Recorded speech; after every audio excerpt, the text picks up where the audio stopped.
হযরত সালমান রাদিয়াল্লাহু আনহু ওখানে ছিলেন।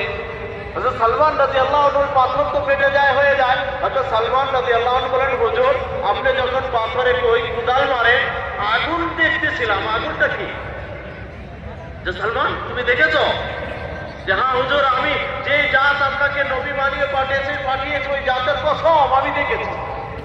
তখন নবী করিম সাল্লাল্লাহু আলাইহি ওয়াসাল্লাম বলেন, শুনো যে ওইখানে আমাকে সুসংবাদ দেওয়া হয়েছে, আমি যখন প্রথম কুদাল মারি আর সেখান থেকে এক আগুন উঠে, সেখান থেকে আমার কিসরার দরবার দেখানো হয়, তার এলাকা দেখানো হয়, আর সেগুলো মুসলমান একদিন লাভ করে যাবে। যে হ্যাঁ, যে আবার যখন দ্বিতীয়বার মারি ওই রুম দেশের কাইসারের যে তার দরবার তার এলাকা আমাকে দেখানো হয়, আর তৃতীয়বার যখন আমি তুরুপ মারি যে কুদাল মারি তখন আমাকে তুর্কের এলাকা আমাকে দেখানো হয়। তখন তিনি বলতেছেন, আপনি দোয়া করে দেন আল্লাহ যেন এইগুলো এলাকা মুসলমানদেরকে দান করে দেন।